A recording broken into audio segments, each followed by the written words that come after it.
And we're back at it live again. How you doing, everybody?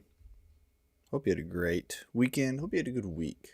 Sorry we didn't get to connect last week. For good reason, though. Had a wonderful time at the class. I mean, in terms of just a first introduction, how's this even going to go kind of scenario, and just bringing in a group of technicians and just spending an entire week just really working through all your major struggles, your hurdles. Like that was a big goal I had going into it. Was we're going to do some refresher. The point of the refresher was to specifically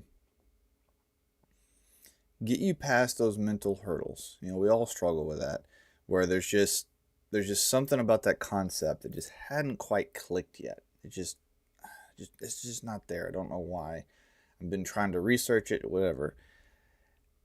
I've been there a lot, and we really got to do that. Like it's so much fun for me to really get to engage with a class like that and really start getting into these little just nuanced things that for the most part are not very well explained across the industry, right? And just how little things work or why they work, why certain decisions are made, because those little minor understandings have so much to do with your ability to understand what's happening on a broader scale. Like that's been com- completely my experience up to this point. And I don't want to upgrade my printer software. No, thank you. Anyway, that's been completely my experience up to this point. Is whenever I'm facing something like that, like just the ability to understand the some of the decisions as to why. For example, something as simple as why don't we use more advanced scroll compressors more often? And like just we have all this in the lighter tonnage side of the industry, and it just comes back to efficiency and cost, right? And it's just little explanations like that, and it's just a very minor example, but it kind of gets the point across. Now understanding the concept as to why this machine is made this way, and why maybe it just huge impact. And I actually had a really good kind of epiphany on how to explain centrifugal force and how a centrifugal compressor is actually moving the molecules and how the inlet guide vanes affect it. And it came back to a bicycle analogy, and whether or not the bicycle was standing still, or say the car is moving at 30 miles an hour, the bike is moving at 28, right? So that would be an example of a partially closed vane. Or you get in the turbo core example where we over rotate, and so we cause a counter rotation to the impeller, and how that's basically the bicycle having a head-on collision with the car, right? In just terms of how energy is transferred and what that transfer is going to look like. That was a really fun. I'm gonna hold on to that particular example for a long time. So it was a great class. Loved it. And I really look forward to the next ones. I do have the dates on those. So the next classes are going to be in Houston again. It's going to be the same setup. We're going to do what was it, March 9th through the 12th is going to be the first one. The second one is going to be in April 20th through the 23rd. So if you want to get in on that, do so as soon as you can. I've got a lot of demand on this side. It is kind of a first come first serve, so but there's a lot. I just if you want to get in on one of those classes, I wouldn't wait too long, because the way it looks, they're probably going to fill up pretty quickly. We'll see what actually happens, but um, yeah. So yeah, I had a great week. We got to miss a had to miss a live stream because of it, but I had a great week. And I really appreciate just all the support out there. Like it is amazing to me just how much we are all truly in this together, trying to do this and figure this out. We're doing really difficult things in this industry, and it's taking all of us coming together to make this happen. So I really, really appreciate all of your support. This is what I do full time. I don't have anything else. Like this is it. And If I am to be successful, then the mission of helping people develop themselves and get further in this industry will be successful. Either I failed and this whole endeavor completely crashes and burns, or I'm successful and you truly get to achieve the goals you set out in your life. That's what it comes down to for me, one or the other. Anyway, that being said, I do want to give a quick thank you to some of the partners that have been coming together to make a lot of this training possible. So CSG, Compressor Solutions Group, this is where we are hosting the class. This is where the class will be hosted in March and April. So this is Compressor Solutions Group based out of Houston, Texas. Now they have branches and warehouses and things nationally. They do distribute compressors nationally. They will do scrolls, recip, and screw compressor remanufacturing. Their Houston plant where we're at is their screw remanufacturing plant. So as part of the class, we get to walk around, take a quick tour of the plant and see what it looks like from receiving to outgoing or shipping, what a compressor goes through to complete its reman process, right? So it's a really fun thing. And if you need anything, reach out to Rob. He's a great guy. He works out of the Houston office. He can help you out. So you can see his cell and his office number here, and it's rob@csgcompressors.com. Give him a shout. If you need anything, and this is more than just the compressors. See, here's the thing. It can be kind of challenging to get some of the parts we need sometimes, especially when we're trying to go through factory distributors. They keep all these parts, and I mean even the loading and unloading valves, gaskets, all that kind of stuff. They keep this stuff on hand at their shop. That's part of how they rebuild them. Like they ship them out a complete compressor. So they also sell those parts to you, and they do offer some tech support.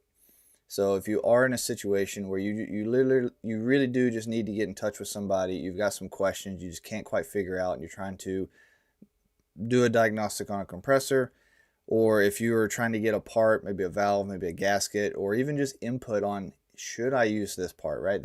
Any of those kind of things, you can reach out to these guys, and Rob will get you in touch with whoever he needs to within the team. This is why I've worked with CSG for so long. Like we've been good partners for a number of years now. They really care. They really put the effort in. So thank you to CSG for partnering over all this and their new platform AI, or SAMMY AI, SAMMI.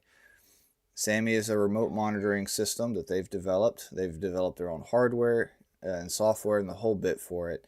The team that has put together that SAMMY software is actually really good, and they have a cloud service that runs off cellular. So if you have a system that you do want to do some remote monitoring on, you want an effective solution for that, get in touch with Rob here. He can get you in touch with the guys managing the SAMMY team, and they'll get you fixed up, right? It's a really interesting product, and we are discussing ways of advancing it into larger systems, how to apply it to maybe some centrifugal applications, right?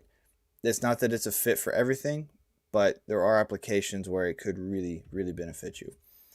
I also want to say thank you to Navic. They've another partner I've been with for years at this point. Great people, really awesome products, especially and specifically on their pump side. So their industrial vacuum pumps and their recovery machines, like those are things I just love them.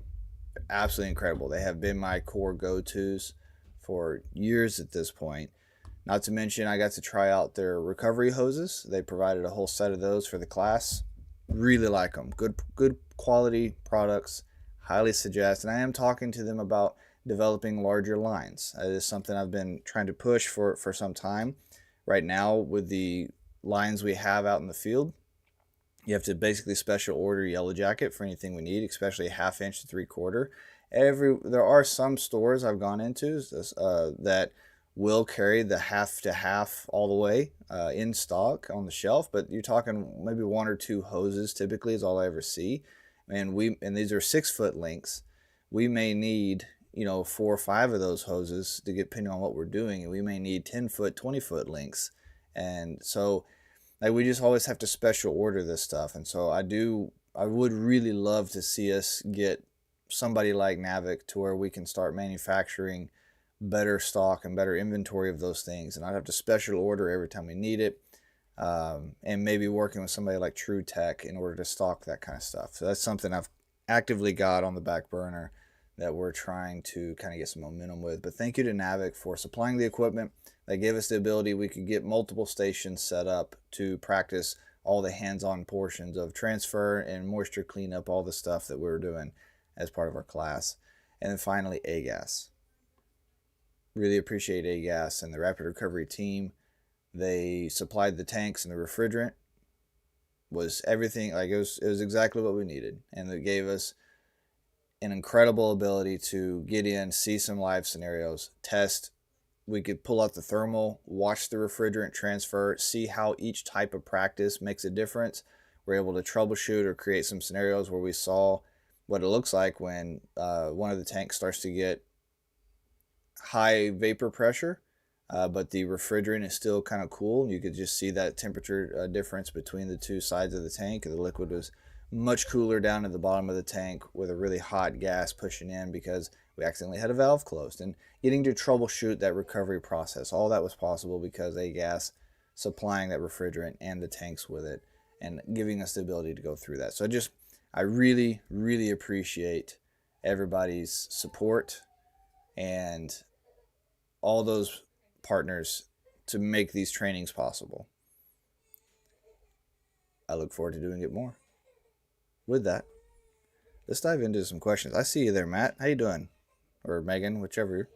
I think it's both of you. I got you. I'm repping you all day. By the way, I have a green screen, right? Their colors right here, mechanical environments, are green. So anytime I wear these on stream, it always becomes fun because it basically, the software can't distinguish this green from that green, and it just kind of all blends together in the end. It's fine. We're not worried about it. I'm just saying. If you see some weird kind of stuff happening here on my chest, don't worry about it. It's okay. How you doing, Tom? Good to see everybody. Hope y'all are having a great start to your week. All right. First question. We do have one from the portal.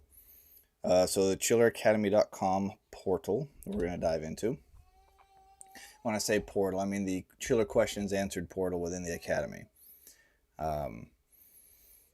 So I did actually have another question before I dive off into this one. That was, it was a follow-up from the previous stream I had.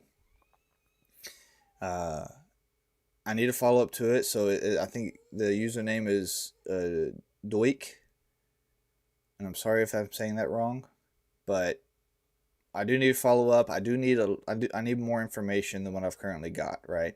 What I currently have is not quite enough to start to really give you sufficient recommendations, but the last couple of weeks have been a bit of a madhouse for me. I've got things kind of stabilized, so I will be following up with you.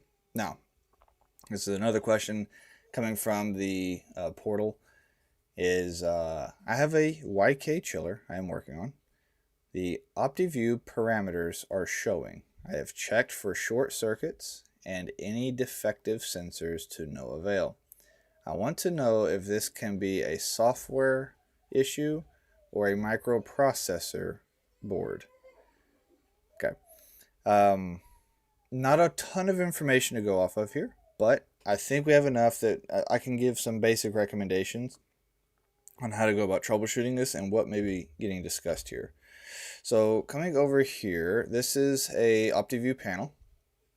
We have an ACC module here. You have your I/O board down here. Right over here is our micro board. Now this particular one is the 3630 board. We know that because of the SD card slot up here. If it was a 1730 or a 2430, this wouldn't be here. And we would have a BRAM somewhere in this vicinity, which this particular board does not have. So this is your actual processor, yada yada. We have our ribbon cables here going to the HMI or the interface, the OptiView panel. Down here is the ribbon cable for the I/O module. This would be for communications. Right here is communications. Should be going to the VSD. This, if memory serves, without verifying on the schematic, this is our power plug, and then these are going to be various sensors, switches, transducers. That's our flow over here. Okay, you got to have a basic layout of the board. Now, given the question, kind of circling back over here real quick, I have checked for short circuit, or the OptiView parameters are showing, and I'm questioning if you meant are not showing. It's what it kind of, the way it's phrased, I'm thinking it's not showing, meaning that there's no display potentially, or I'm not sure. We're going to kind of go over a couple of different scenarios that could address whatever the case may be. So right down here, when the board powers up, this little set of lights, or this 2-number strip, should light up, give us some kind of indication. It's going to go through a series of checks. You could be having, when you say a parameter is showing, you may have a parameter here that depends on which one as to what we're going to try to troubleshoot. So that's a critical piece that we need to know is, okay, what does that show? If that shows something, then you're going to need to go to the, I believe it's the O2.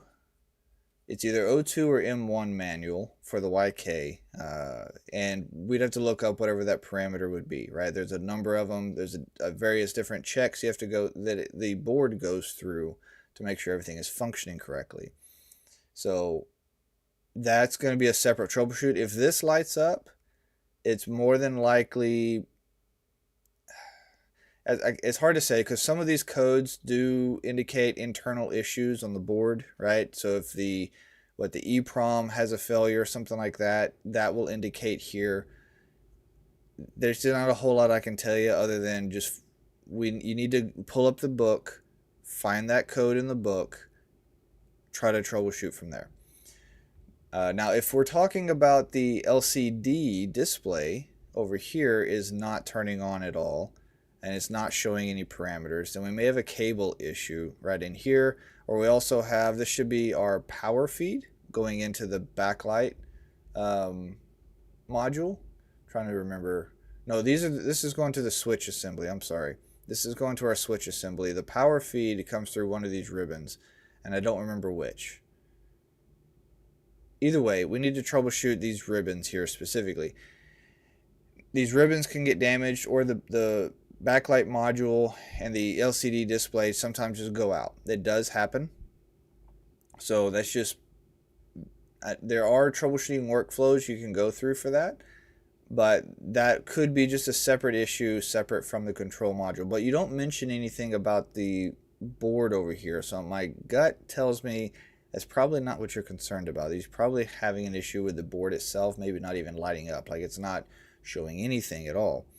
So if that being the case, you mentioned that there's some parameters, or you mentioned that you troubleshot some of the sensors. Okay, so that tells me you're looking up here into these components. So if that's true, and we're concerned that we've got maybe something causing a short, which is a good, like, that's a good troubleshooting step. Weird stuff can happen when we have a bad sensor and it just doesn't allow the board to function properly.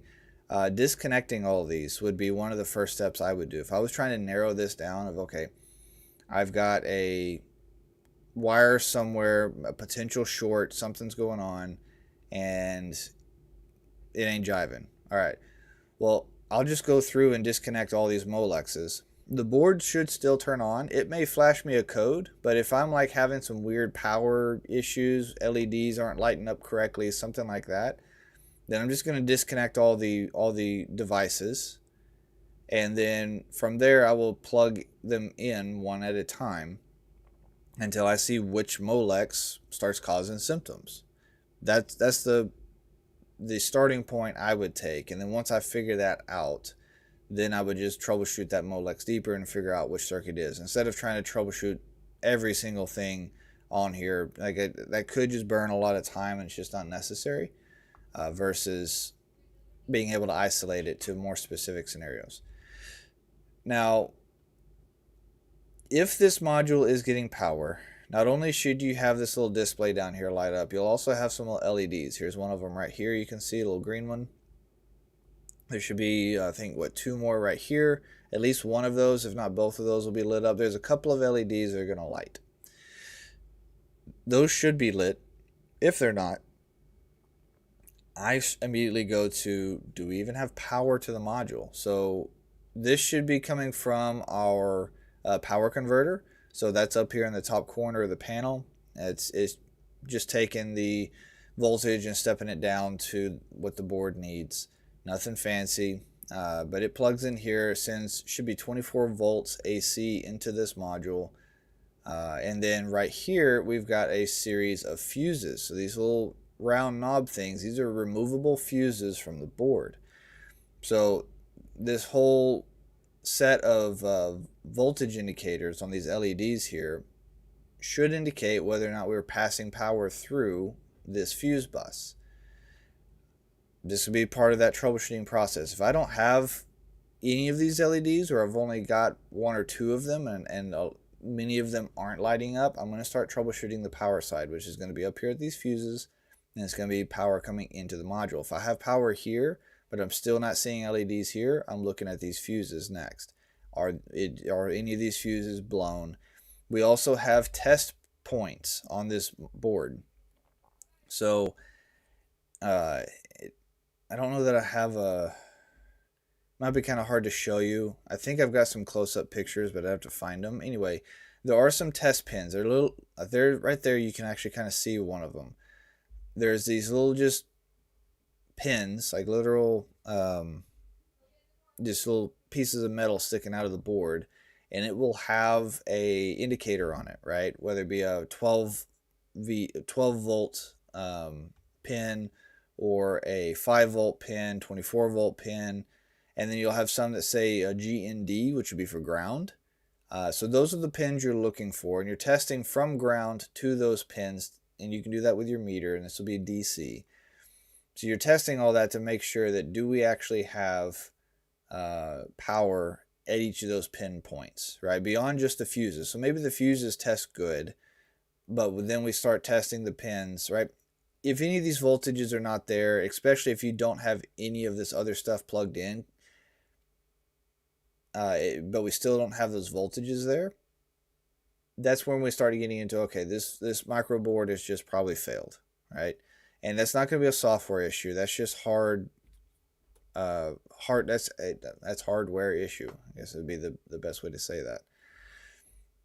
So that's what I'm looking for here, right? Where are my voltages? Do I have them where they're supposed to be? Like I said, this board has several test pin points kind of scattered about, especially up here in this top right corner. That's where the bulk of them are. That's what I'm looking for, yeah. And that's with everything unplugged. Keep in mind, if you have something plugged in and it is causing a problem, it could cause some weird stuff down in here. So if you unplug and suddenly you look good, and we start having LEDs come back online, stuff like that, well, then we know that, okay, that particular plug, I need to troubleshoot deeper. What's going on there? Is something shorted? Because that is a possibility. Okay, those things can happen. The way these boards are designed, it's very likely to see other symptoms first, but it's a possibility. Let's see, what else would we check? I mean, that would be the core premise. Now, your question was software too, right? Are we having a software issue? When I think about that from a software perspective, let's come back to the question real quick. The OptiView parameters are showing. And it's hard to, again, I get real hung up with, are showing or are not showing, right? If they are showing, then you've probably got power. That comes back to if you had a software corruption and like the software won't boot, that's one of the checks that the micro board goes through, and it will give you a code on that that 2-digit indication, right?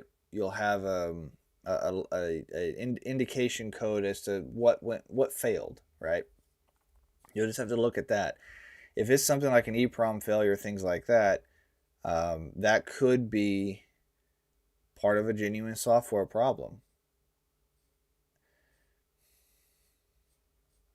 The only time I've really had software issues is when we were using BRAM modules and the BRAM battery would fail and it would wipe the BRAM chip itself. But it didn't actually prevent the chiller from functioning because the firmware was stored elsewhere. The BRAM just stored the memory for all the parameters and like the specifics from the sales order for that particular machine. That's where I've ran into problems. And so it doesn't sound like that's what you're facing here. So my gut says, from what you've said, it's probably more of a board or hardware problem than it is a software problem. Definitely need more information and clarification on when you say parameters are showing, is it are not showing, as in nothing is displaying at all, which could come back to the display screen itself, or the board is not lighting up at all, which comes back to power. That's what I'm really focused on. And if you have power but the display screen is not turning on, it could be just a bad display, or the backlight itself could have failed. Like all of those are just things that happen on these machines, and those are repairs we have to routinely make. So, or I say routine, I mean, I haven't had to do it that often, but it happens, right? They do fail, they go bad, you change them out, back online. All right. Looking at this, it does look like, kind of on my monitoring here, we are having some kind of off and on internet struggles today. I do apologize for that. Hopefully the stream won't be too terribly choppy, but I'll just have to try to do my best to keep an eye on it.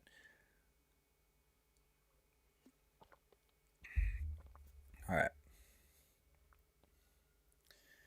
Mr. Freeze, just want to say thank you for your time.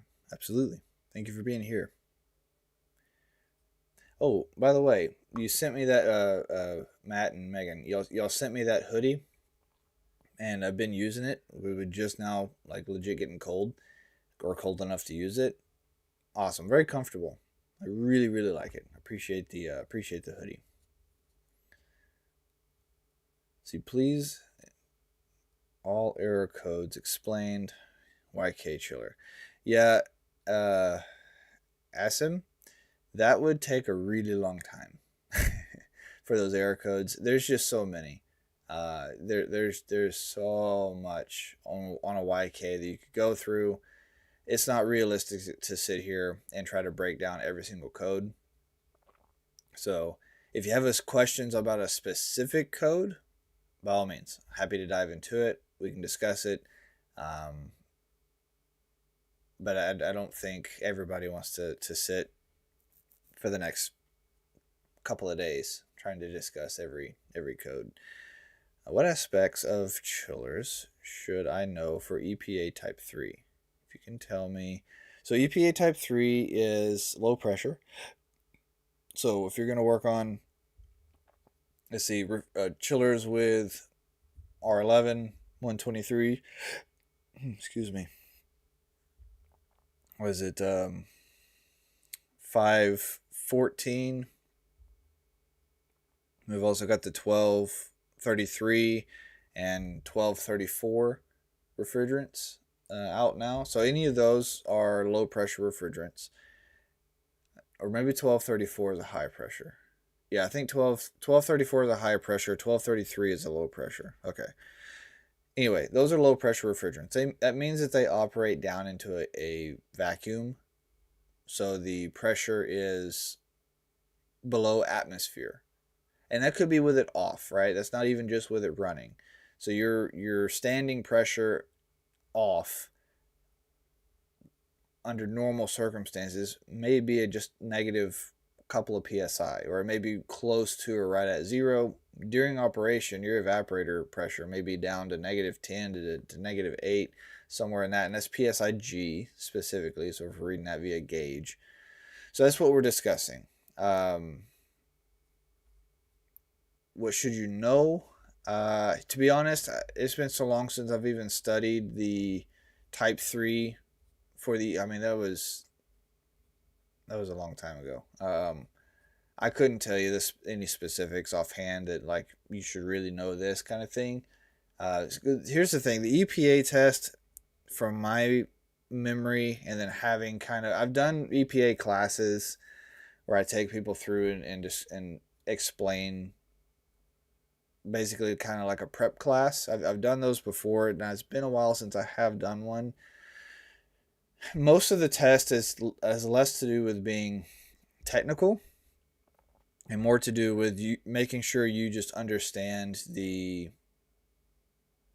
regulations around it and the time frames, right? So if you can remember the dates at which certain things were enacted, like the Montreal Protocol, or the fact that you're not allowed to vent refrigerant, stuff like that, right? That's what they're really asking about more than anything.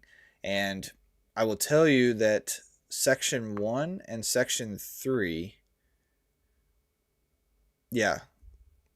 So 1 is appliances, smaller equipment.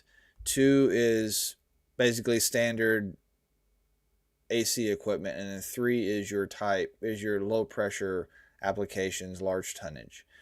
So the questions for at least the test I remember taking, and then having followed up on it later for the classes, type 1 and type 3 are dang near identical questions. Dang near identical. There's some minor um, there's some minor changes and like phrasing and wording and stuff to the questions themselves between um, type 1 and type 3. But other than that, for the most part, like it was something that really stood out to me, and that even just talking to people over time, like type 1 and type 3 test, or if you can pass type 1, you can pass type 3 basically. They're almost the same questions. I don't remember any like real specific details offhand. It's, like I said, it's been a long time since I've gotten into that stuff, but um, that's the best I got for you. I'm sorry if you needed more. Yeah, the gear is great. Absolutely love the gear. Y'all do a great job picking it out. Y'all are just great people, right? Really and genuinely. If anybody just wants to get to know some just really genuine and interesting folks, touch base with the Mechanical Environments. That's Megan and Matt over there.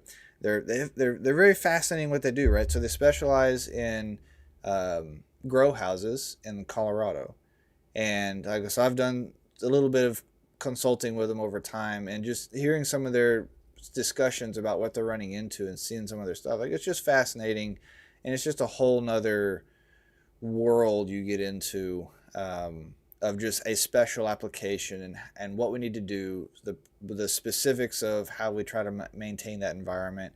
It's a really cool discussion if you ever get to have it with them. And if you're ever at somewhere like AHR and events like that, they're usually there, right? So if you ever want to meet them, hang out with them, say hi. I do think that Megan, you were on a podcast at some point recently, if I'm not mistaken. I don't remember which one it was. I'm pretty sure though I saw in my feeds that you got brought on a podcast. Somebody can go. Y'all can post which one that was. Feel free. I don't remember. Uh, I don't remember who it was with. Yeah. Anyway, cool people. What is the best way to go from residential to commercial HVAC? Yeah. That is an excellent question. Um, I have done I I've got another video that you can go watch on this. I'll discuss it here. Don't get me wrong. I'll go through it here. But in addition to what I'm about to tell you, the first, the one I posted previously, if you just kind of scroll back through the video feed, I actually really like the answer I gave to that one. So I will answer it again. That's not a problem. Let's talk about it live. That way you can follow up with additional questions, right? That's part of the whole benefit to doing this live is I can give you my spiel, and then if you want to know more, or if you have, like, whatever the case may be, we have the ability to have a deeper conversation. So let's do that.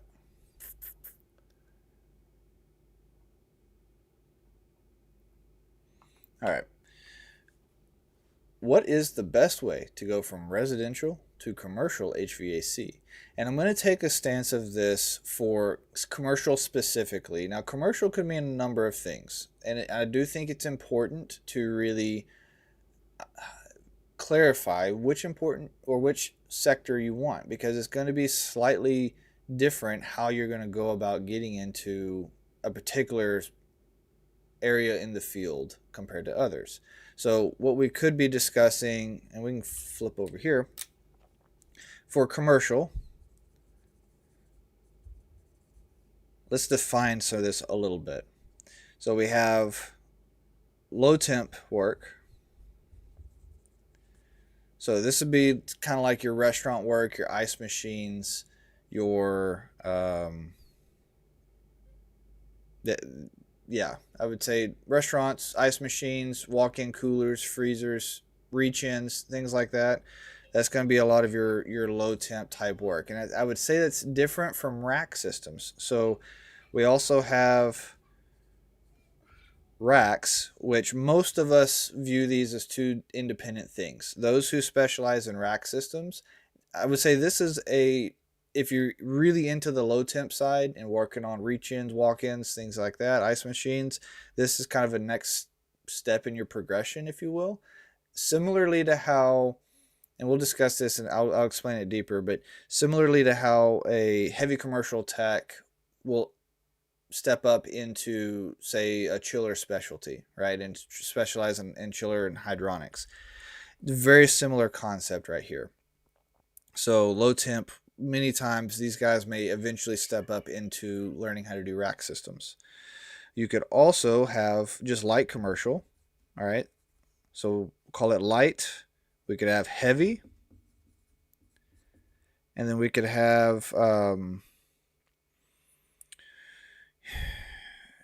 we'll just say chillers. And each of these have a lot of their own nuances. And for me, it's very important to define this stuff. And when we say you want to get into commercial, well, each of these are paths. Now, given that you're here and we're having a chiller discussion, you're probably meaning one of these here, very likely. And that's okay. I just want to point out that we also have other paths. So your rack systems are your supermarkets. Okay, so supermarkets are like when you walk into the grocery store and you've got the cooler and freezer section and the dairy section and the meat section, all of that's ran off of a rack or multiple sections of racks, right?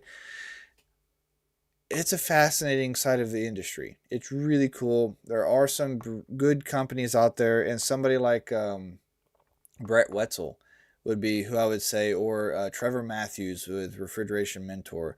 These are guys who this is their specialty. If you want to know more, like if you're thinking about going through this path, truly do some research and see which one you want to choose. It's much easier to get into the restaurant type work. Okay, it's not that hard. Just like it's not that hard, honestly, to get into the light commercial work.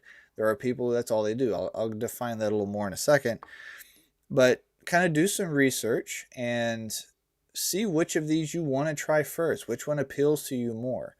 And then like rack systems are really interesting. And right now racks are going through this interesting transition with CO2.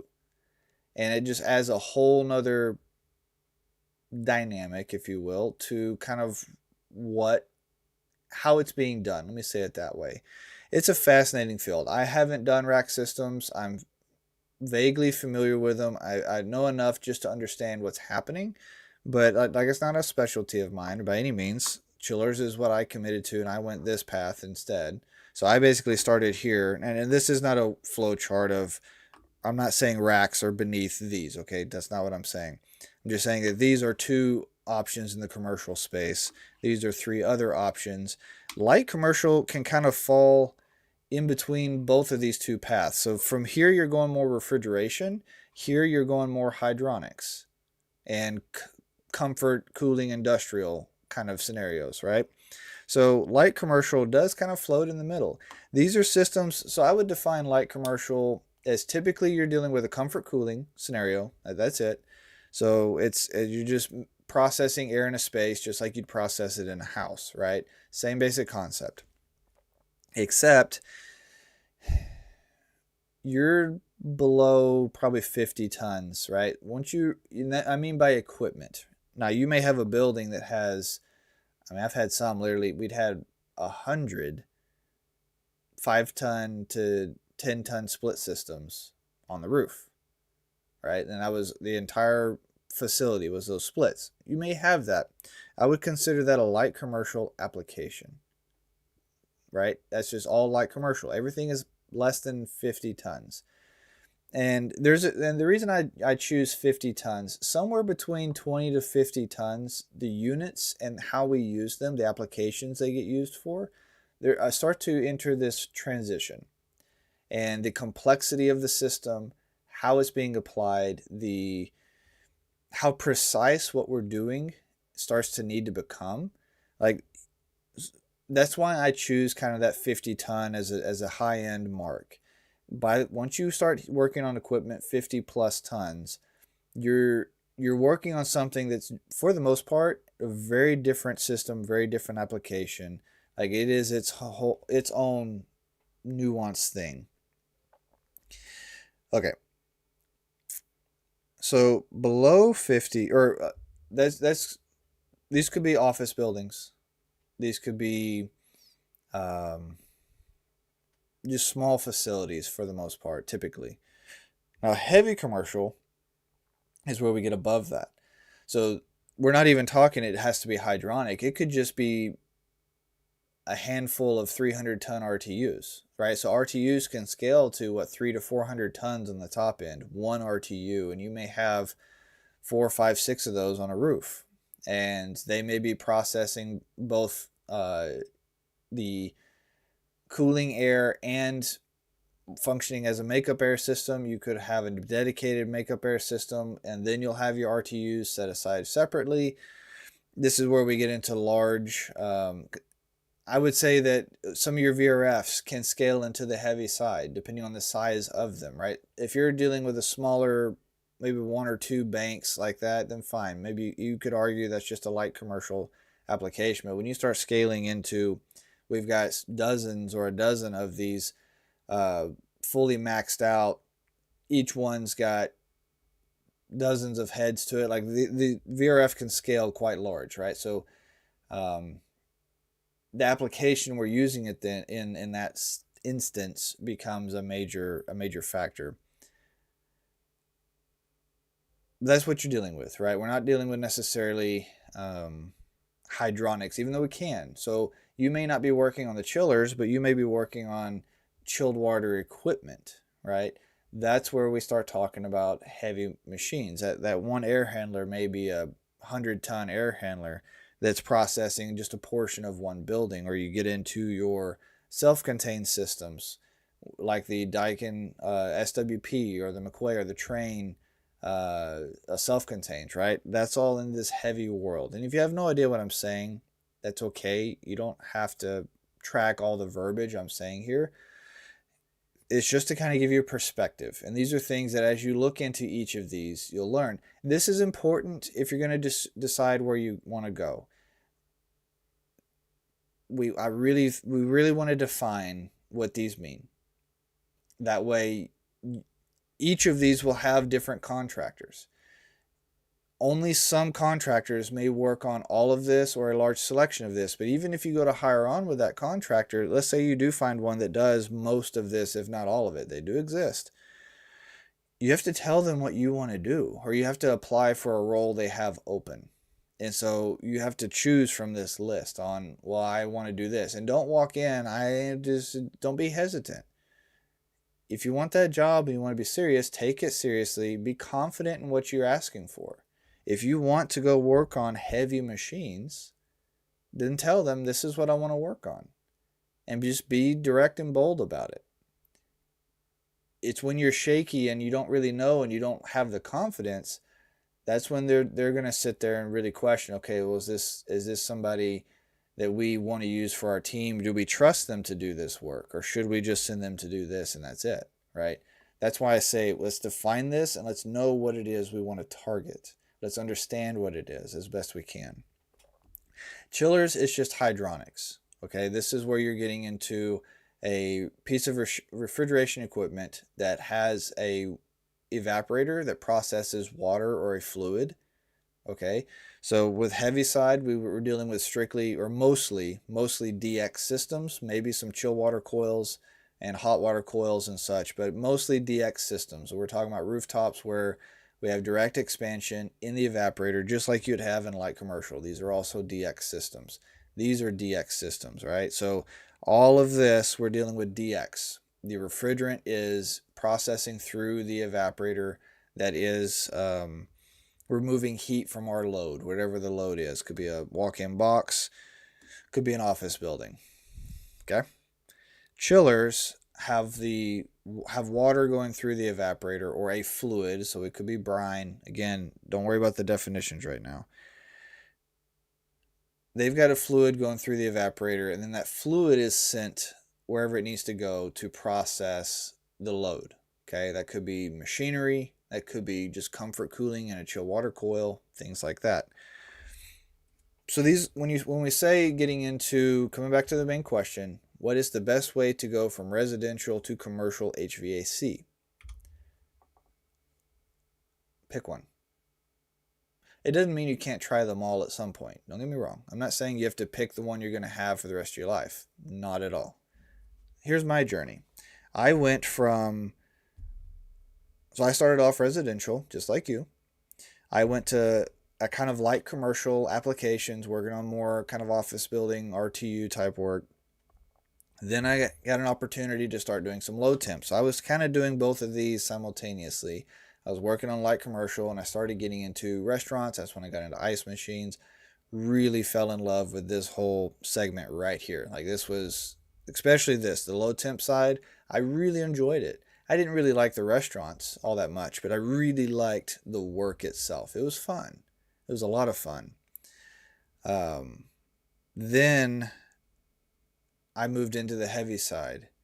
And I actually got into heavy and chillers kind of simultaneously, and I did them both. And ultimately, most of us do both here.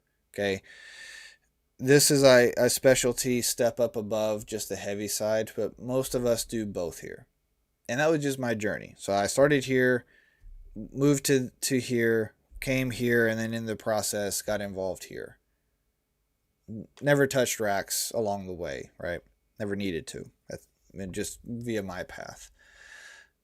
So yeah, now that we understand that, and I do see your follow-up here on hydronics is the side you're most interested in.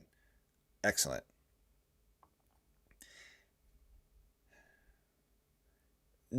Contractors that operate at this level have a huge amount of liability. They do up here too, don't get me wrong. Like you mess up a rack, you crash a whole freezer cooler section, melt all the ice cream. Like it's a lot of money for that store out the door, and a very bad day for your boss and you. Same thing here. We have a lot of risk. Part of what you want to do is you want to show that you are not a risk as much as possible, and that you're worth taking a chance on. And a lot of that comes back to learning as much as you can ahead of time. Now, this is the part where I'm supposed to tell you, oh, go sign up for my course, yada, yada, yada. I'll give you all the training, right? That's up to you on whether or not that's a good fit for you. That's just a option. You don't have to go through my course and material to get to that point, enough to be hireable. What you do need to do is you really need to have some kind of grasp on basic equipment, what it looks like, how it's used. And if you're coming from residential, you really want to target this heavy side. Don't think you're going to walk in and immediately start off right out the gate working on chillers. It's not that it can't happen. It's just less likely.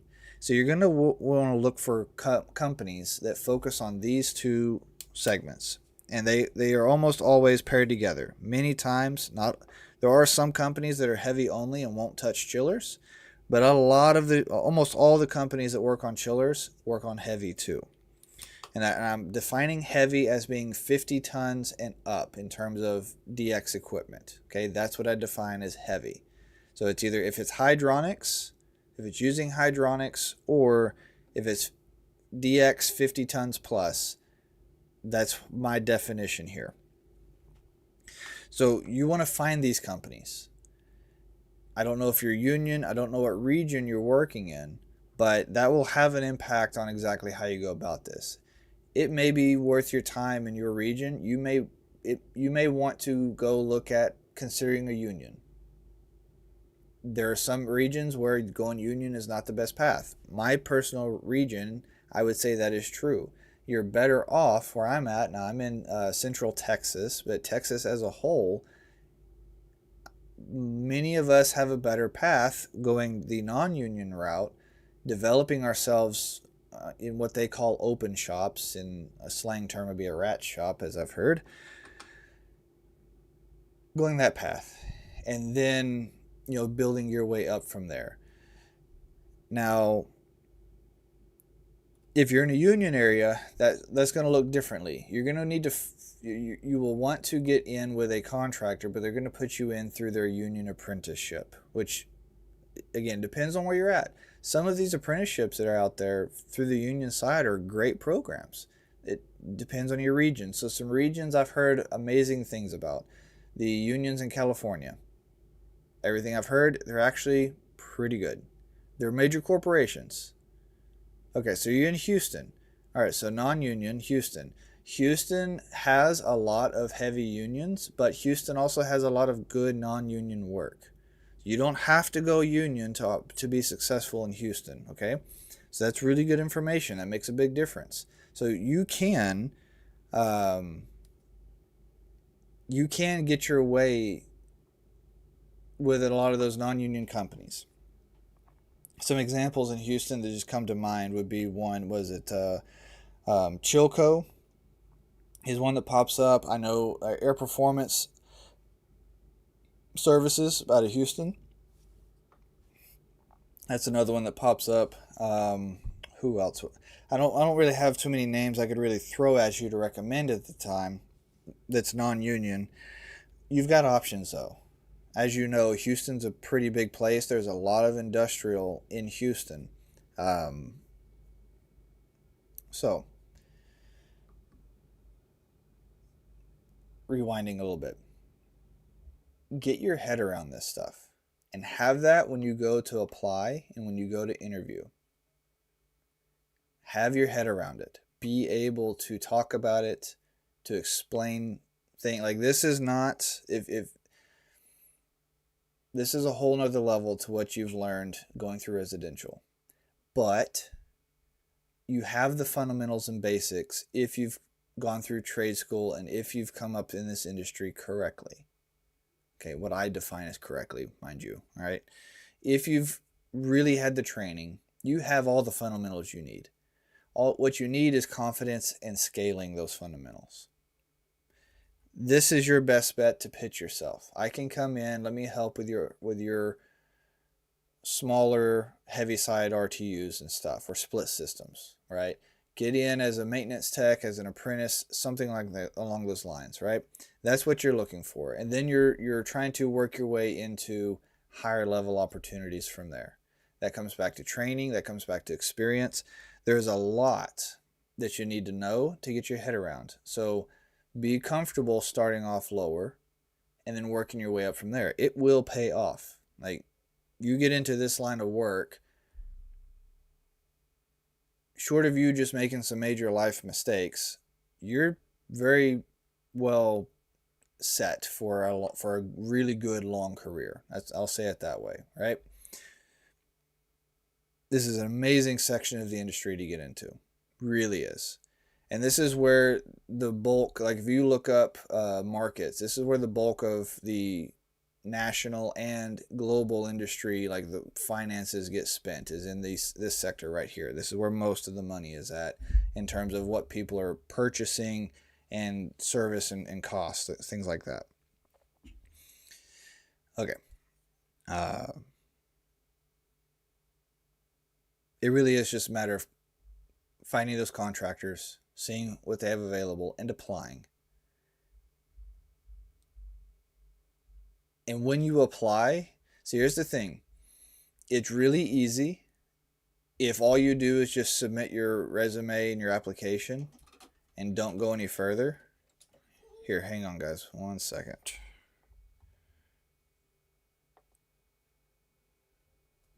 Hang on, bud.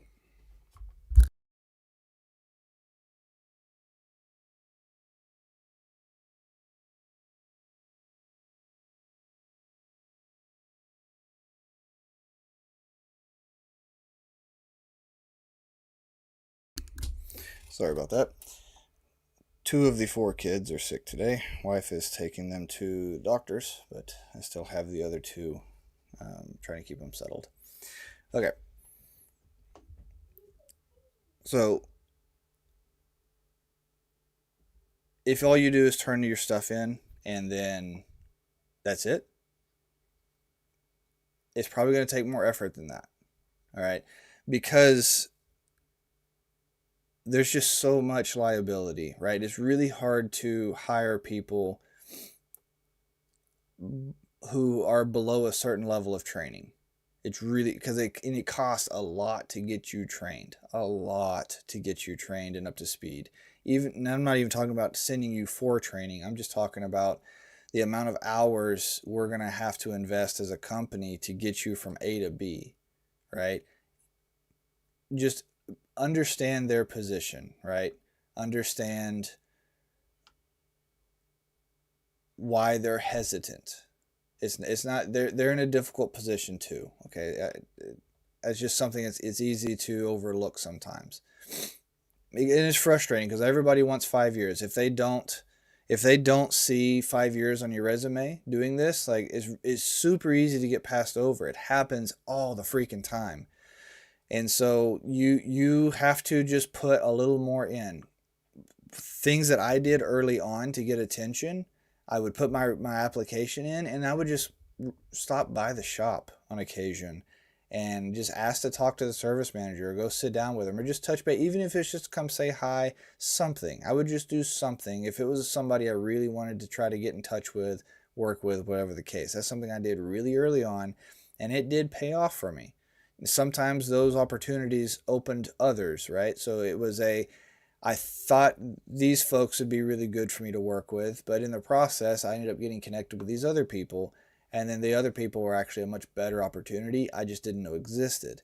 But it was because I put that extra effort in that kind of pushed the door open and showed that I was very serious. And that's something that a lot of these managers are really needing to see. They need to see you're serious and you're committed.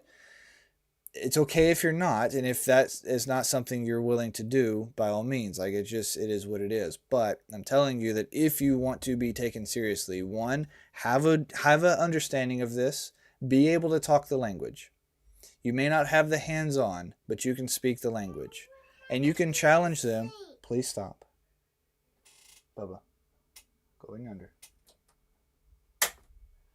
You can challenge them to uh, to just try you with some questions. Now, keep in mind, that's an open ended thing, so they may throw some wild stuff at you just to make you look foolish. Just how well do you take it? Can you say, I don't know, but here's what I do, right? That's how I would try to manage that kind of question. They're going to throw some really wacky stuff at you, and just, again, I don't know the answer to that specific scenario, but here's what I do understand. That is what they're looking for.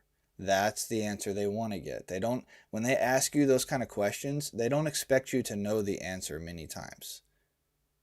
Unless they're just being a genuine jerk, which you'll run into, they don't expect you to know the answer.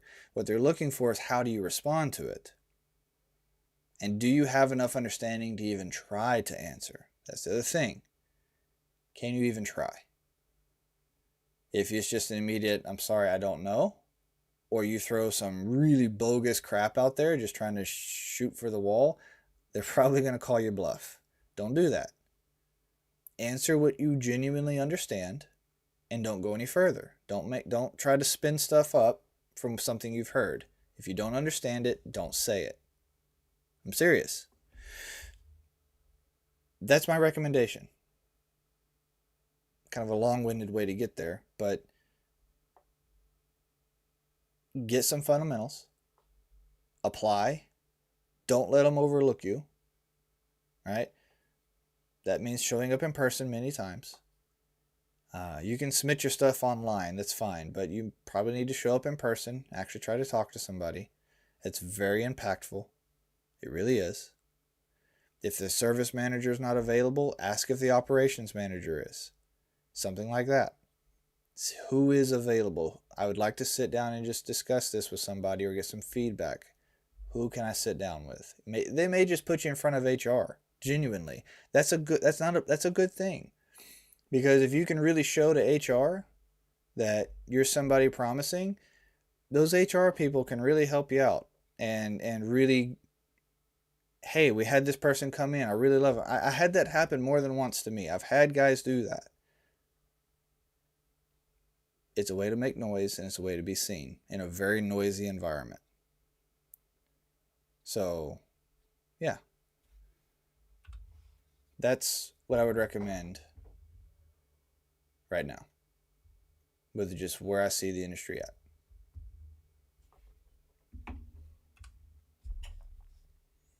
All right, let me catch up on the chat here. How you doing, Agon? I always struggle with exactly how you like that pronounced. Agon. Every time I see that, I find myself stumbling. I don't know which way to pronounce it. I was working on a circuit that was just rebuilt on a 300-ton RTAC. The whole circuit was repaired, new oil, new refrigerant, new compressors.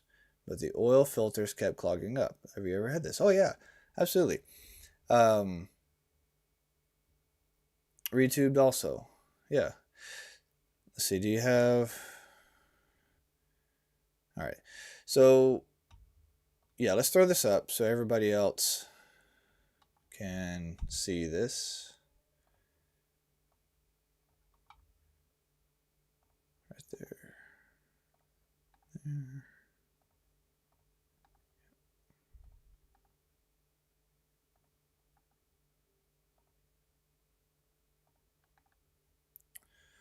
All right.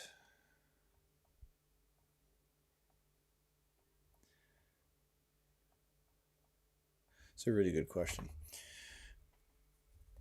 I was working on a circuit that was just rebuilt on a 300-ton RTAC. The whole circuit was repaired, new oil, new refrigerant, new compressors. But the oil filters keep clogging up. Have you ever had this? Yes, my first go-to is likely a dirty system. And if it was rebuilt could mean a number of things to me. One, it could be a previous compressor failure that caused a lot of trash, debris, junk get into the system. That's one option.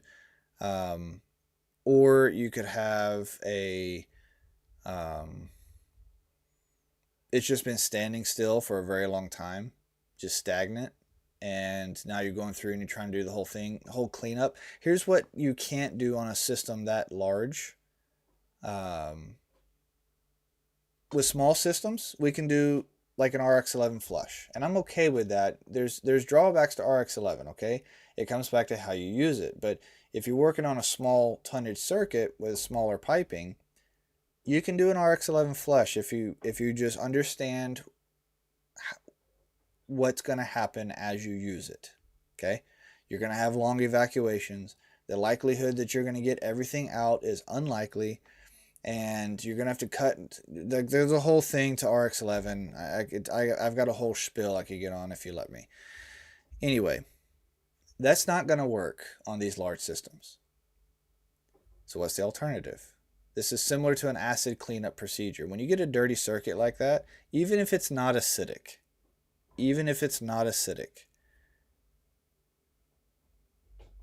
it's probably just dirty. And that oil filter, and probably the filter dryer too, but the oil filter is going to catch a lot of that stuff. especially with an RTAC and having an oil separator circuit, like the oil separator, a lot of those heavy fragments and just junk that happens, or if they had oil sitting in those separators for an extended period of time, like there's no telling what kind of condition that old oil got into, but all that heavy residue got left behind. It didn't just come out when you changed the oil. So now that you've got everything turned on, running, and recirculating, all that junk that got just kind of caked on everywhere is now getting broke up and broke loose and free and getting sent throughout the circuit. So it's the filter's doing its job. Like you're just cleaning up an old circuit that just got beat to hell for whatever reason, right? Doesn't really matter why.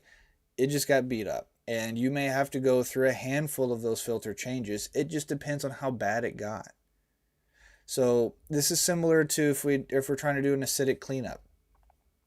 So if we have a circuit that had an acid burnout or just got acid into it, non-condensables, whatever the case may be, we've got an acidic circuit. We need to get all that acid out. You're not flushing that acid out of there.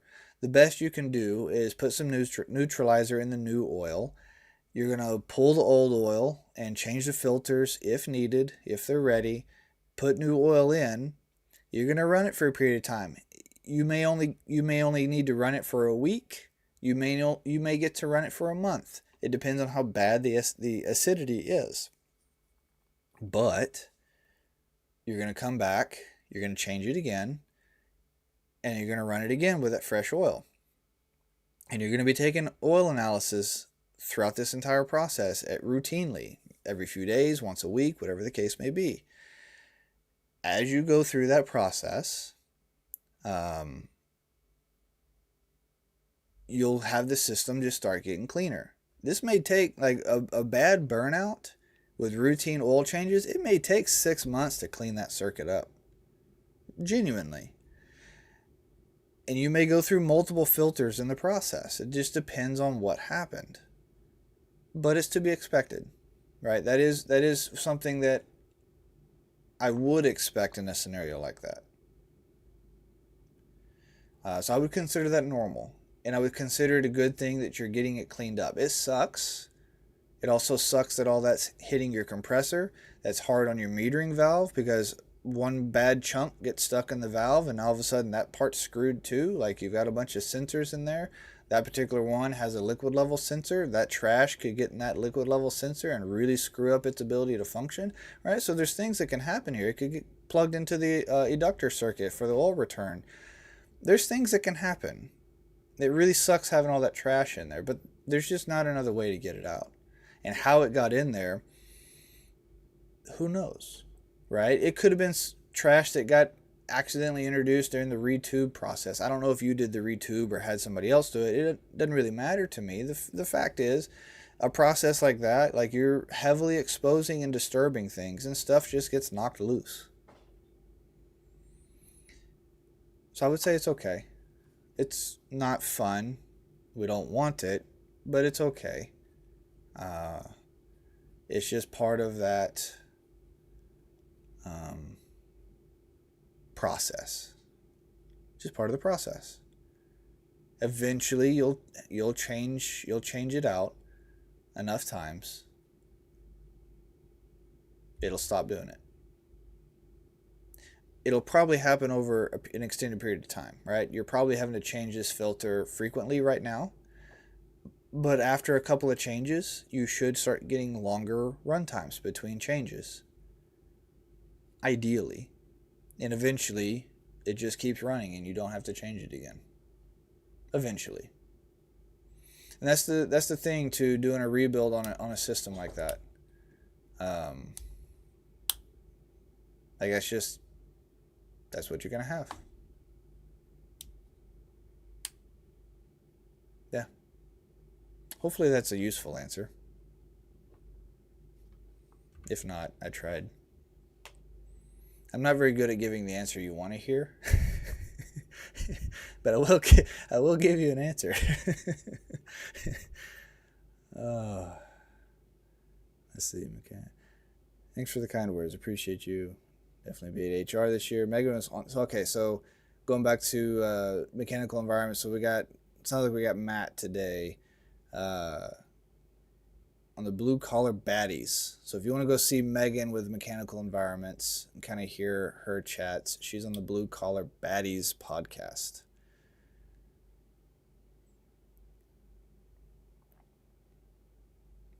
Let's see. Train centrifugal, soft start is 3,000, but for star delta is 1,500. Will the VFD work better, reducing startup inrush current? If yes, what type of VFD?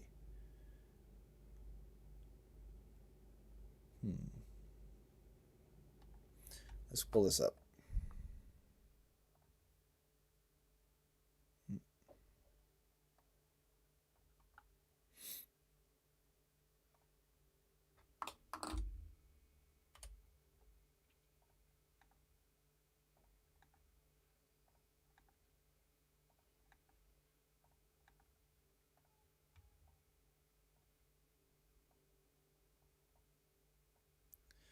All right.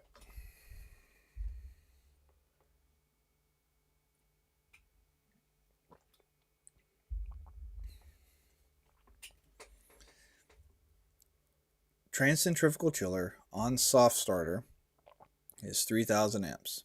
But for the star delta, Y delta be another way to say that, same thing, it's 1,500 amps. My question is, will the VFD work better in reducing the startup inrush current? If yes, what type of VFD?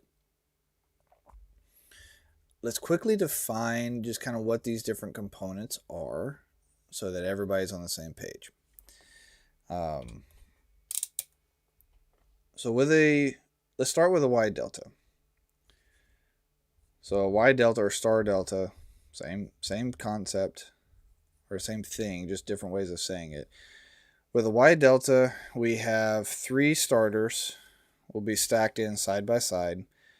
One will have a bus bar connecting all the leads, and this will be connecting to this will have jumpers over to the run contact. So you have your start, run, and shunt contacts. Okay, and then you've got a 6-lead motor coming out from here.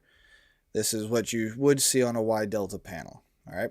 The whole point of this is we start the motor in a Y configuration in terms of how we're synchronizing the motor internally. So basically these two out here fire first. That gets the motor rotating. It has lower inrush current initially.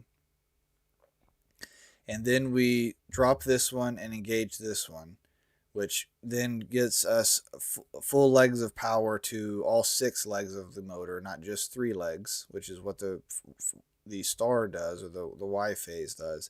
So then we transition over to delta. We have power being applied to all 6, line voltage, and that allows us to speed up the rest of the way. And again, it keeps our inrush current lower. Right? That's the whole concept behind a Y delta. By the way, if you haven't had it explained before, XL start, if you ever see that, it's just a contactor. It's just one contactor with your motor leads.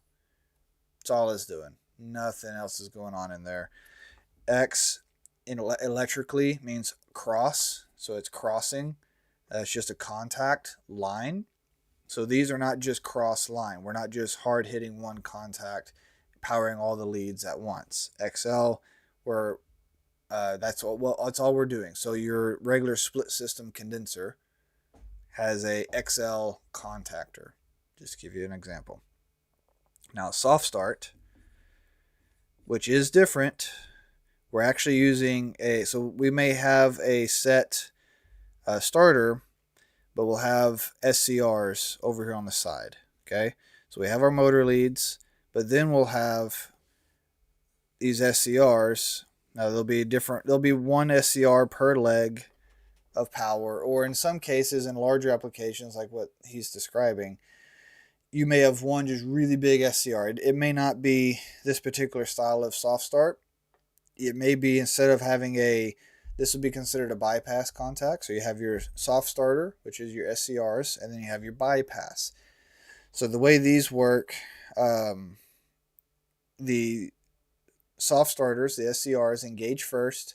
They give a little bit of power to the motor, and they slowly increase how much power the motor gets. That's how it can do a slow ramp on the motor compared to just hitting it XL, right? It's just another way to do a lower inrush current compared to wide delta. They're just doing it slightly different ways. This is using a solid state component. And then once these get up to full output, okay, now this is happening very rapidly on these.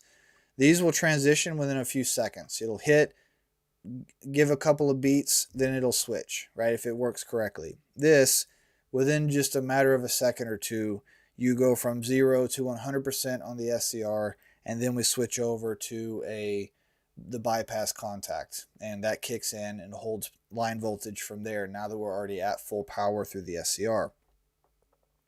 That's one way to do it. Or it could be just one giant SCR. Those also exist, where the SCR just goes from 0 to 100% and locks in. There's a lot of details not being explained here in the middle. This kind of gives you just a high level understanding. And then a VFD is different in that it is true variable speed. Okay. So all these others are constant speed applications. They just go, this will get the motor from standing still to running at 100% and then locks in. All of these three. This gives us full variable speed capacity, and it also gives us the ability to do a slower ramp. See, the SCRs and these others, we don't have the ability to kind of slow the ramp down as much as we do with a variable speed. And it's just because of how we're manipulating the electromagnetic fields and the power outputs or throughputs that are happening. We can really slow this down, which is why a variable speed application, we can really reduce inrush current. So to answer the first part of this question, will the VFD work better in reducing the startup inrush current? Absolutely, yes, it will. It'll have a lower inrush, or at least I would expect it to. Let me say it. That may be a better way to say this. I would expect it to have a lower inrush compared to the other options, right? It should have the lowest inrush of all of them, in my opinion.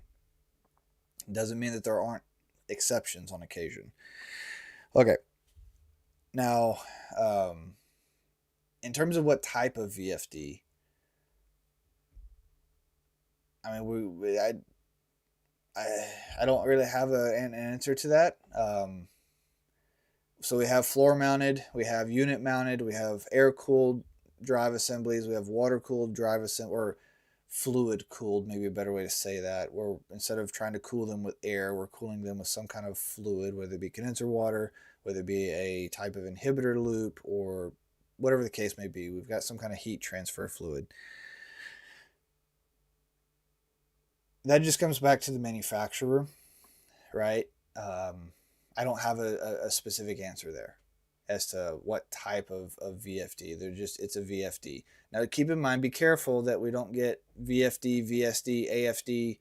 You said Trane, so Trane is going to refer to this as an AFD. Trane does have a couple, or they all have multiple packages, but Trane has a couple of different AFD packages you could choose from depending on the size of your machine. So if you have a smaller machine, you can get a Danfoss based drive assembly that has a literal, a VLT 2000 Danfoss drive assembly mounted into the panel. Just larger tonnage Danfoss drive, right? That's all it is. Now, once you scale above that, you get into their proprietary panels. And I say they're proprietary. I think they're built by somebody else, if I'm not mistaken, but they're designed and all that by Trane. Either way, then you have the Trane's unit mounted panels that you can get. So that would be another option. And again, they're going to call it an AFD, as an adaptive frequency drive. It all means the same thing as VFD, just different ways of saying it. And then they also have Trane also has their own floor mounted panels for their larger machines. So that comes back to just the tonnage and size. So a Y Delta start of 1500 amps. So you're probably talking, if I had to just guess, I don't know, you're probably talking a no more than 1,000 tons, I wouldn't think, for that low of amperage. I'm thinking you've probably got 1,000 ton machine, maybe somewhere in that ballpark, say 750 to 1,500, maybe something like that. So those are just big enough. You could start getting into the floor mounted panels, right? The smaller versions of them. Anyway, to summarize the question, a drive will help, yes. And then what type of drive? That's going to come back to the chiller itself. I don't have a clear or specific answer there to help. All right. Yeah, whether you plan to work on chillers or not becoming extremely competent, understand pressure, enthalpy, would also recommend learning heavy airflow dynamics. Yes, completely agree with that. Going back to going from residential to commercial. Let's see. Just joined the stream. Welcome. I recently started as a controls tech or a Trane dealer. I do the controls of chiller plants and HUs. You have to learn. Yep. Yeah, exactly. Even as controls guy, like it's always been fascinating to me that like the really good controls techs who program and stuff, they may not be the guys who know how to pull the refrigerant out. They may not be the guys who can go in and troubleshoot a bearing issue, but they still understand a lot of the fundamentals to how these machines work and how their staging is controlled, how to wire into them and connect, and even program sometimes, like on the panel to interface via, say, a backnet connection, something like that, so that they can communicate between the BMS and the chiller itself via network. So absolutely, right? Even if you go into the controls aspect of this, you're still learning a lot of how these machines function, how they like to function. You're having a direct impact on the water temps and the set points and the staging of the whole thing. Like, your controls guys have a huge part to play in how well any machine functions, independently of just how the machine's going to control itself. Big time.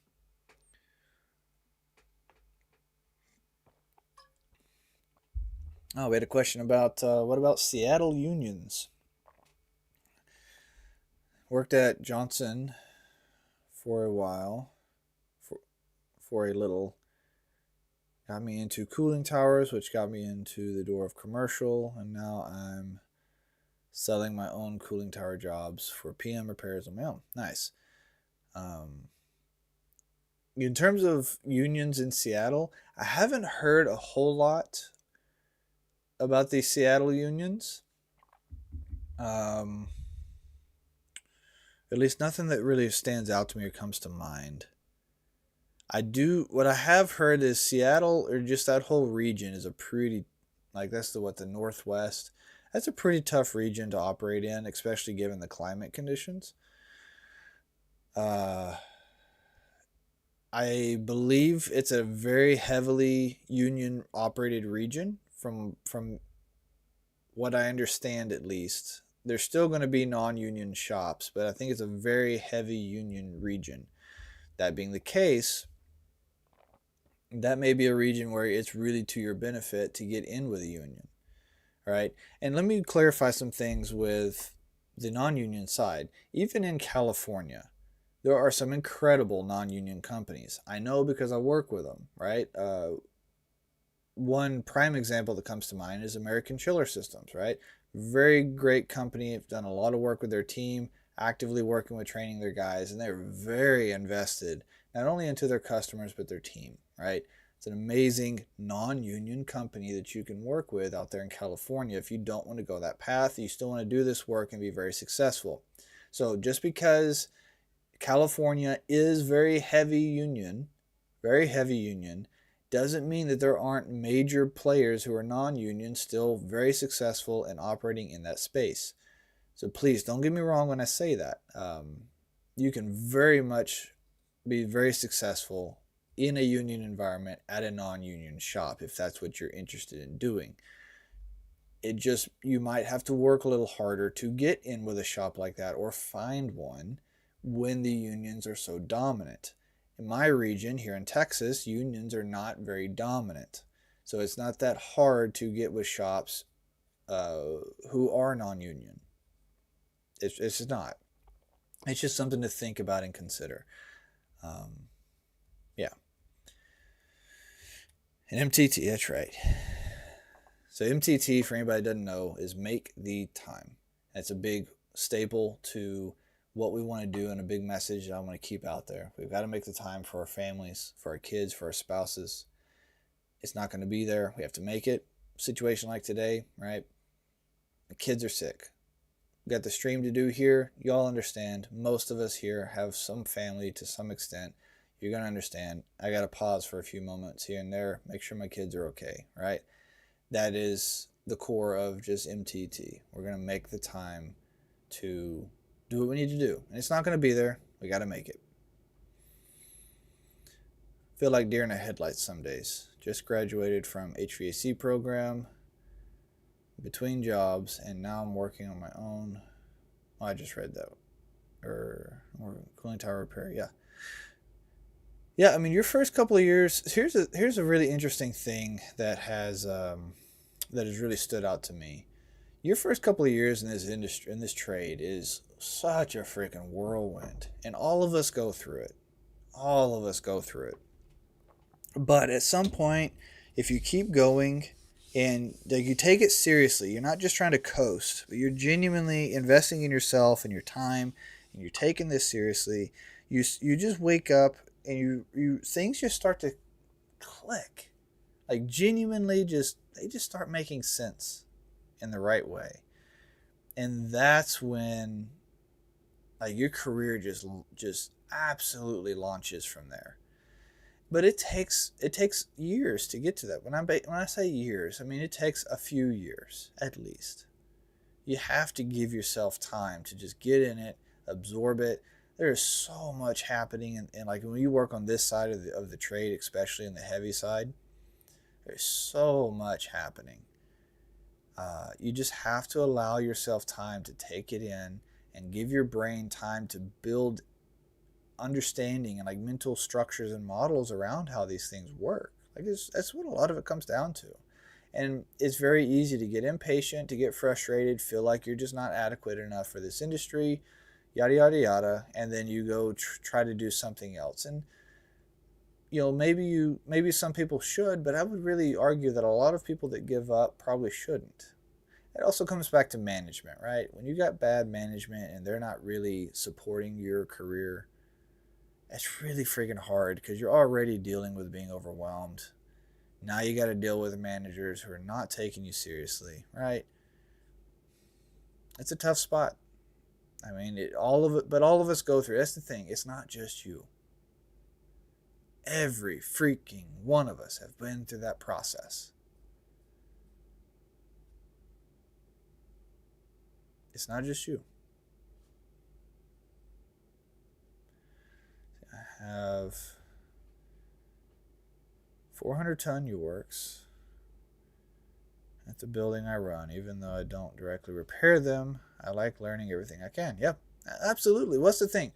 My favorite, now sometimes you can get yourself in trouble, but my favorite facilities teams to work with are guys who actually understand what they're talking about.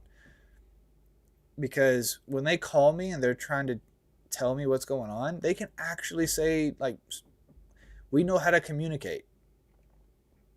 They know how to say the right things so that I understand what's going on. And many times I may be able to walk them through something over the phone. Right? That's just, it's great.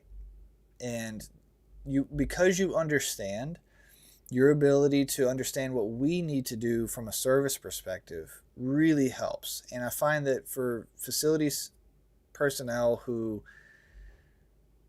just don't understand the equipment, don't understand the process, they're not really engaged, they can really make life very difficult because they think that things should work in a way that they just don't. You're just not going to get that out of this process. So I appreciate you is my point. I really appreciate you taking the time and learning this. And if you ever have any questions, feel free. Put them out there. And the technicians you work with, whether they say it or not, we appreciate it. We appreciate the time you put in. Hours and effort both go hand in hand, and you have to be deemed worthy of the investment. Yes. It's a business at the end of the day, and it needs to stay profitable. The ROI has to be worth it, i.e. the tech. Yeah, yes. And it is a very straightforward way to say it. Like, everything shouldn't come down to it. From like good management, it shouldn't. It's well said. I'll just leave it at that. It's well said. Thank you. Do you guys have a lot of carrier centrifugals in your market? I mean, I don't in Texas specific or in Central Texas. I say I don't when I say they absolutely exist.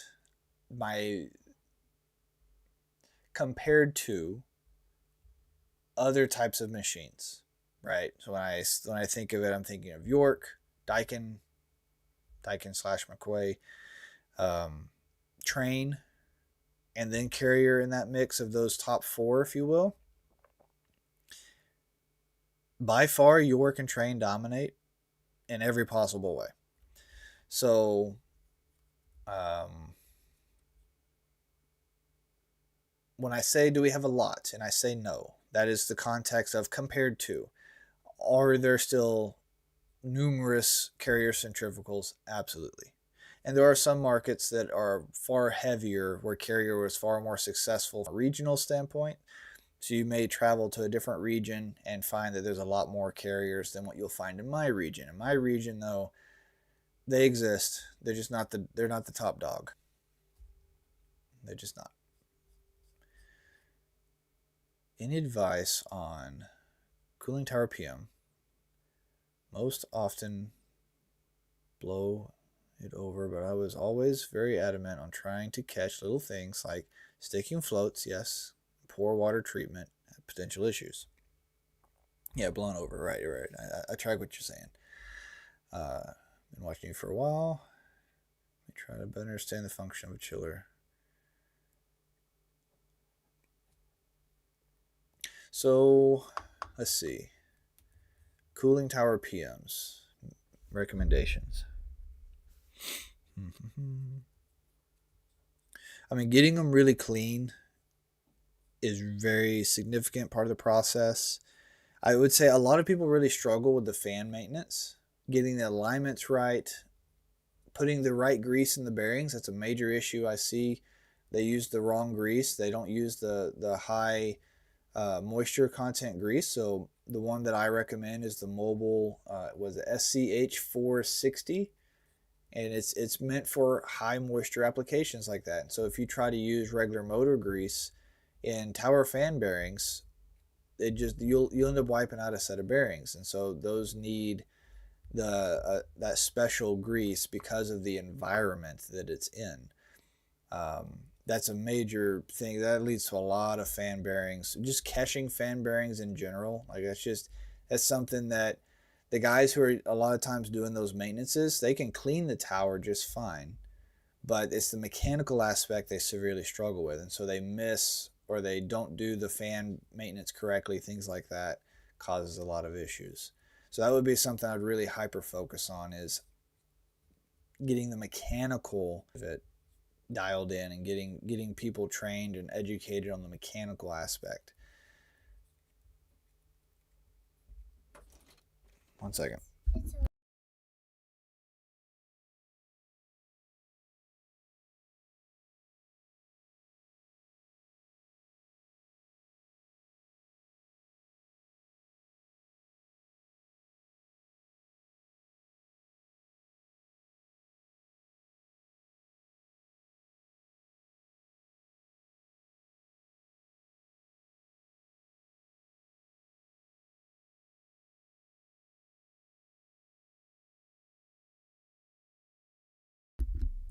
Okay, I'm back. Appreciate everybody's patience. Mechanical on the PM on the towers. So, um, and I do see this. The stream signal is continuing to struggle, so I apologize for any choppiness throughout today's stream. Um, yeah. All right. So, what other maintenance items would I?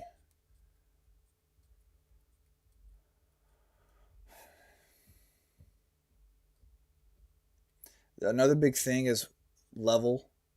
Now you talked about you mentioned sticking floats and poor water treatment, but beyond just water treatment, making sure we've got proper levels in the sumps. That is one of the things that I do find beyond just the float concerns or the level sensor being set correctly.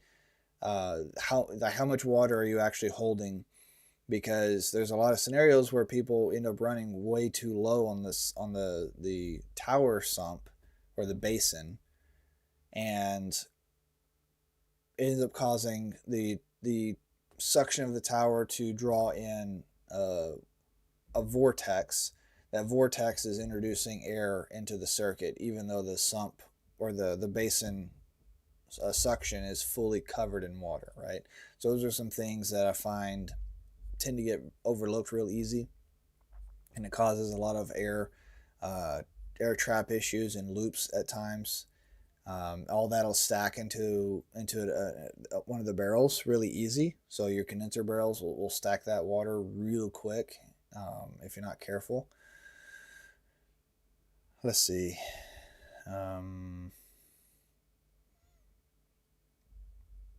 Yeah, I mean, nothing crazy specific is coming to mind other than just the general basics, checking the fan, checking the water levels. You already mentioned the float and water treatment, right?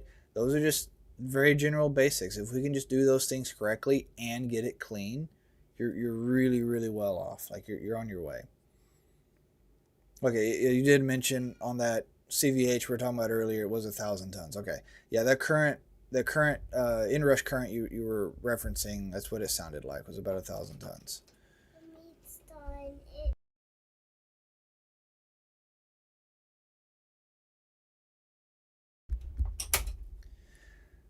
Um,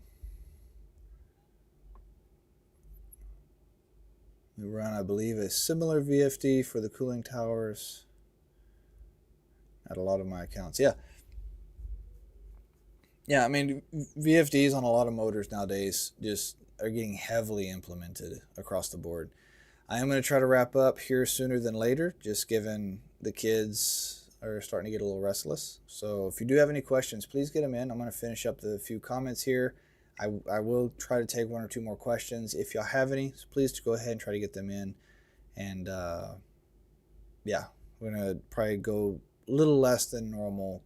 Usually I go all the way to 1 o'clock my time. It's 12:38 right now. Once again, I tried to bear the cringe. I'm trying to learn and get more involved into the heavy side, commercial side, and working to get away from just towers and RTUs. Yeah, it just takes opportunity. You keep plugging away at it, opportunities will come. I've been both. I wouldn't do this kind of work, non-union, ever again. Oh, it's interesting. It's been the best decision I've ever made. Ray, you were non-union and you went union. So where are you based out of, right? Did you say? Let's see. I don't think. Yeah, where are you based out of, Ray? So this is a great. That's what I say. Like the union conversation, as I've learned. Like I had a very negative view of unions for years, but again, that's in the context of my region. Um, as I've started working nationally and really started getting far more involved on a broader scale, I've realized that there are some really good union halls throughout the country. It just depends on where you're at. Some of them you may be better off not going through a union. Others doing really well inside of a union. So Ray, I'd love to hear, where are you based out of, and if you have any just high level thoughts on like what was the major, like what are one or two major points that you have on the union side that you really struggled with on the non-union side. I think that'd be some great input for some guys. I'm local 66, been battling in the non-union side for 4 years, and I finally caved about 8 months ago. I'm the only service tech with a crew of 11 installers. It's been very challenging to say the least. Yeah. Well, and something to keep in mind is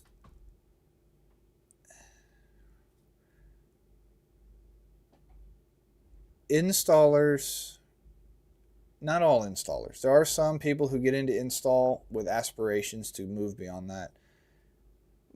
But for the most part,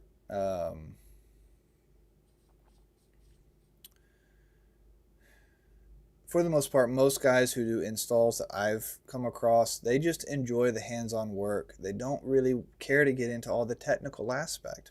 Most of them, and like there are some incredible installers out there, do amazing craftsmanship. I mean, with their duct, their piping, the incredible installs, but they just don't really care about the technical, like the understanding saturations and psychrometrics and that whole aspect, the mechanical aspect of how these machines function and the staging and controls. It's just not their thing. And so I think it's really challenging, because us from the service side, like we really get into all those little specifics, and we really love the nuance of the troubleshooting and stuff.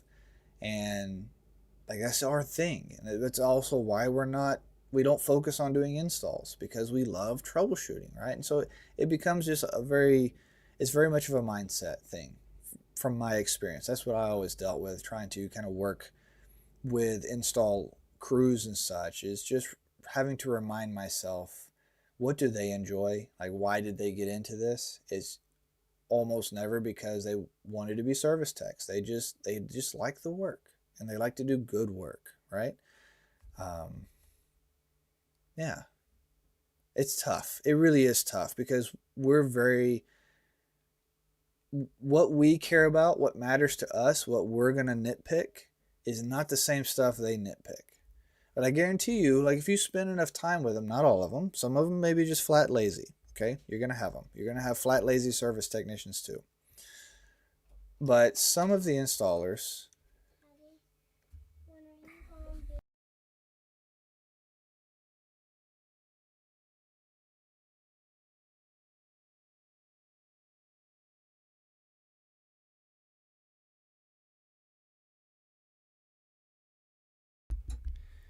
they're going to have things that are like they will nitpick too.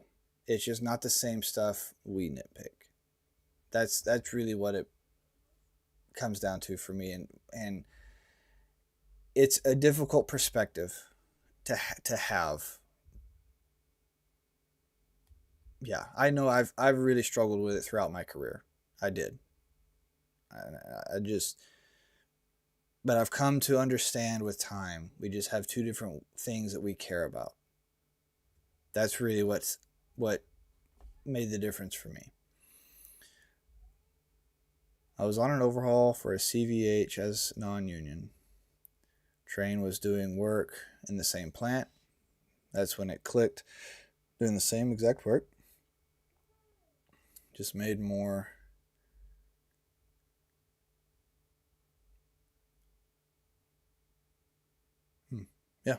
Yeah, I mean that makes sense.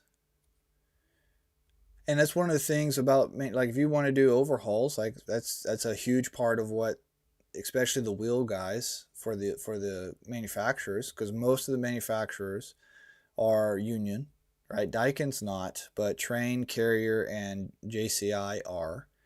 I think they technically have some non-union branches, technically, but for the most part, their field team is union based, union focused. This reminds me, I had something I wanted to bring up.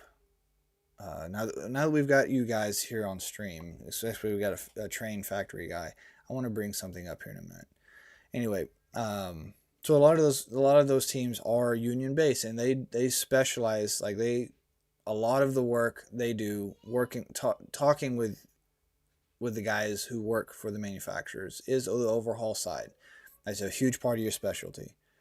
You're the overhaul guys, and everybody does overhauls to some degree, right? Non-union, non-factory companies do plenty of overhauls, but the factory guys, like that's really a lot of your bread and butter, from my understanding. I haven't worked for a factory personally, so I can't speak from experience. Um, do I ever miss union? Uh, Union is the best. Yeah, I do. I do think union comes back to where you're at, right? It really does come back to where you're at, and one of the big struggles I had with union is most of them are very corporate environments. I don't function well inside of corporate environments. It's just a personal issue. And that's where the non-union shops, there's less of that corporate structure sometimes. Depends on how big of a shop you work for. And I just function better with my personality in that non-corporate environment. And that's been one of the big things that I've recognized in myself that has been a big issue with me trying to work on the union side, right? So I do. That's why I say that it really is regional based on and even just you as an individual. I know a lot of guys who, I'm sorry, but if given your temperament and personality, you're not going to do as well inside of a union shop in that whole environment, right? That's some of my thoughts on it. But do I ever miss being in the field? No. Honestly, I really don't. But it's because of what I'm doing here. If I wasn't doing this and having these streams and doing the education and training and all the stuff that I'm working with and all you guys out in the field, like really, this is what I do. If I'm not on these streams, I'm working on the academy. I'm working on consulting. I'm conversing with you guys via email. I'm doing all this stuff. I absolutely love this. Like I've had this vision to do what I'm doing today for years, and I'm finally in a point where I can do this, right? So no, I don't miss it. I don't miss the field, and I don't even consider trying to go back into the field as a technician, because I'd have to give this up to do that. The part that kept me in the field as long as it did was the last several years of being in the field. I was operating as a supervisor and in management.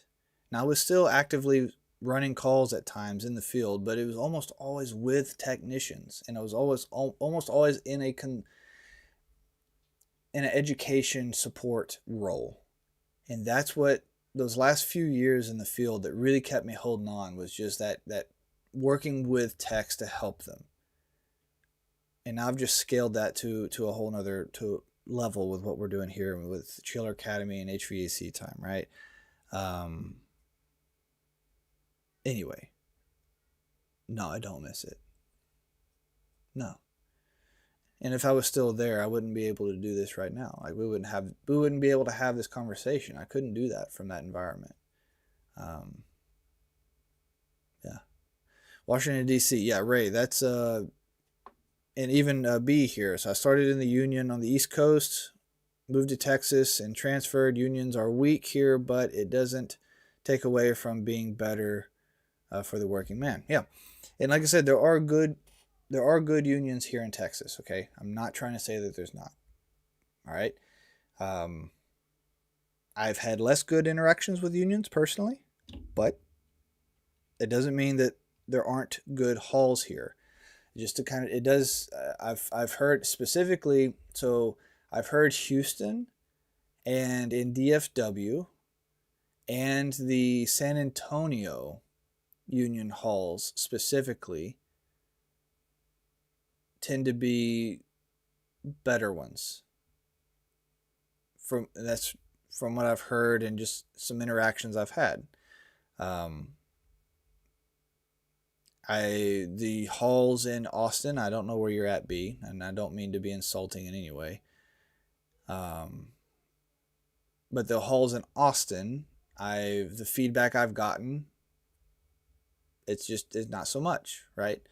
And there's other halls in the state that just the feedback I've gotten is not so much, right?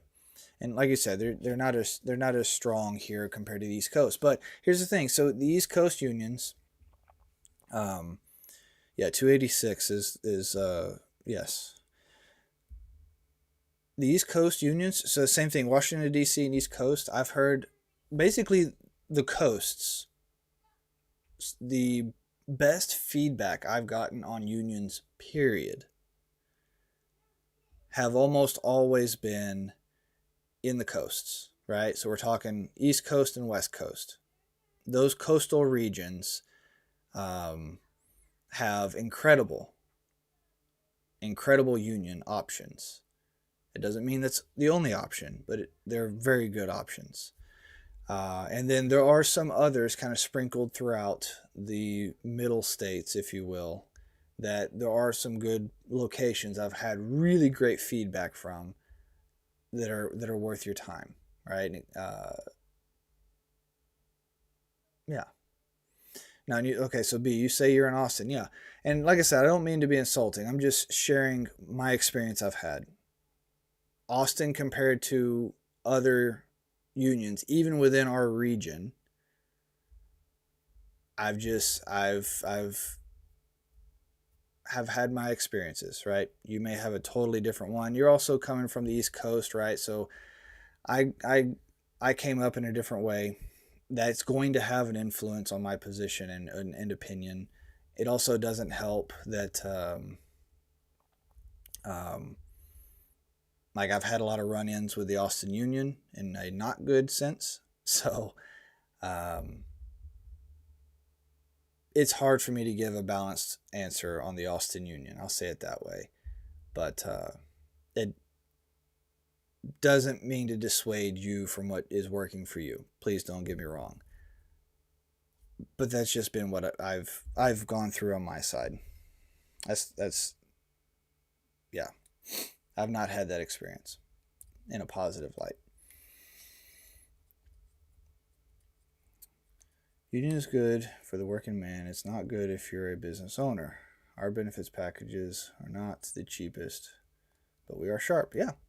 Yeah, no, and that's one of the great benefits to working in a union side is you have really good benefits packages compared to what.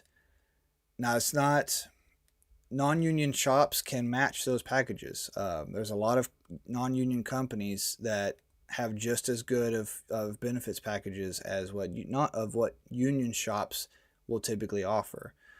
But consistently, that's one of the major things to the union side is you will consistently have really good benefits packages. Um, but that also comes back to who that particular union or who that particular hall partners with, right? So I have talked to some techs who had union packages, but because of like the policies and what, it ended up not being overly useful to them. So it does come back to your specific situation. This is actually a good point. This isn't a union issue. This is just a company issue. Be careful with companies. This is across the board, not specific to union. Be careful with some companies that try to push the whole this is part of your salary thing, because there are many companies who have really poor quality benefits packages, but they're bundled up to look really fancy and nice, right? They look like amazing healthcare plans. They look like great retirement plans and 401ks and the whole bit. But reality is, because of who they're working with, they're actually not giving that good of a service. So they're great until you need it. Um, and then when you need it, not so good.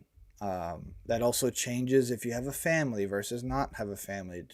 Like there's a lot of variables in there. So especially younger guys, just don't let the whole benefits as you're going to have cheaper hourly wage, but we're giving you these benefits for that wage. Young guys, be careful with that conversation, because that can be a real quick way to sucker you into something that's really not in your benefit. Um, yeah. That being said, I do want to throw this out there. For those who work for manufacturers, I'm going to close on this note. For those who work for manufacturers, and I recently had a comment pop back up about this. I've spoke about this in the past. You will hear me be very critical of the manufacturers. Okay, Trane, York, Carrier, those will be the three main ones you'll hear me be very critical about.